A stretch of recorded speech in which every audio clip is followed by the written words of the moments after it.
Hi friends, ఈ వీడియోలో మనము రోజువారీ రాశి ఫలాలలో తులారాశి వారి గురించి తెలుసుకుందాం. అంతకన్నా ముందు చిన్న రిక్వెస్ట్ ఫ్రెండ్స్, ఈ వీడియో మొదటగా చూస్తున్నట్లయితే లైక్ చేయండి, షేర్ చేయండి, అలాగే సబ్స్క్రైబ్ చేయడం అసలు మర్చిపోవద్దు. మీ యొక్క సపోర్ట్ నాకు ఎంతో అవసరం. ఇక తులారాశి వారికి ఈరోజు చూసుకున్నట్లయితే వ్యాపారస్తులు తమ కుటుంబ సభ్యుల సహాయ సహకారాలతో ఈరోజు వ్యాపారాలను అత్యంత లాభదాయకంగా ముందుకు కొనసాగిస్తారు. అలాగే ఉద్యోగస్తులు ఎవరైతే ఉన్నారో తాము పనిచేస్తున్న చోట ఉన్న ఇబ్బందులను అధిగమించగలుగుతారు. చేపట్టిన పనులలో అవంతరాలు తొలగిపోతాయి. ఇక ఎవరైతే దూర ప్రయాణాలు చేస్తున్నారో ఆ ప్రయాణాల వల్ల లబ్ధి చేకూరుతుంది. కీలక వ్యవహారాలలో ఏవైతే ఆలోచనలు చేస్తున్నారో అవి ఈరోజు ఫలిస్తాయని చెప్పవచ్చు. చిన్ననాటి మిత్రులతో పుణ్యక్షేత్రాలను సందర్శిస్తారు. దేవాలయాలను సందర్శించినప్పుడు మీరు ముఖ్యంగా గుర్తుంచుకోవాల్సింది మీ ఇష్టదైవం యొక్క ఆరాధన అనేది మీకు మంచి చేస్తుంది. కాబట్టి తప్పకుండా దిశగా ప్రయత్నించండి.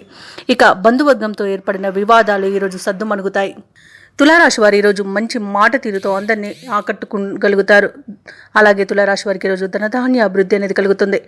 ధనాదాయం బాగుండడం వలన రుణాలను తీర్చగలుగుతారు. నిరుద్యోగులు ఎవరైతే ఉద్యోగ ప్రయత్నాలు చేస్తున్నారో వారికి ఉద్యోగ యోగం అనేది కనబడుతుంది. అలాగే పర్మనెంట్ కాని వారికి పర్మనెంట్ అయ్యే అవకాశం కూడా కనిపిస్తుంది. ఇక తులారాశి వారికి ఈరోజు సంపూర్ణమైన ఆరోగ్యం సంప్రాప్తిస్తుంది. నూతన వస్తు వాహన యోగం కనబడుతుంది. అనుకున్న కార్యసిద్ధి అనేది కలుగుతుంది. ప్రముఖులతో పరిచయం కలుగుతుంది. ఇక వ్యాపారస్తులకు నూతన వ్యాపారాన్ని ప్రారంభించడానికి మంచి రోజుగా చెప్పవచ్చు. వివాహ ప్రయత్నం చేస్తున్న వారికి వివాహం సంబంధం కుదిరే అవకాశం కనిపిస్తుంది.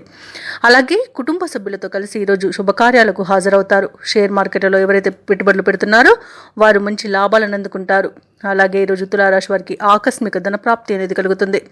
దంపతుల మధ్య అన్యోన్యత అనేది ఏర్పడుతుంది. అలాగే ఈరోజు ఆర్థిక విషయాలు అంచనాలకు తగినట్లుగా ఉంటుంది.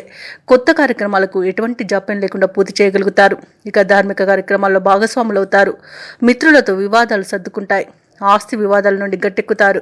ఇక వ్యాపార వాణిజ్యవేత్తలు ఎవరైతే ఉన్నారో వారికి మరింతగా లాభాలు అనేవి లభిస్తాయి. ప్రభుత్వ ఉద్యోగస్తులు ఎవరైతే ఉన్నారో విధులను సమర్థవంతంగా నిర్వహించి ఊరట చెందుతారు.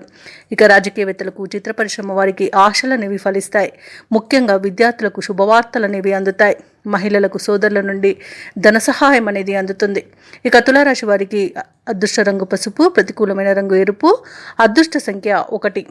తులారాశి వారి ఈరోజు నరసింహ స్తోత్రాలు పఠించడం వలన మంచి శుభ ఫలితాలను పొందుతారు. అలాగే పనులలో వచ్చే ఆటంకాలని తొలగించుకోగలుగుతారు.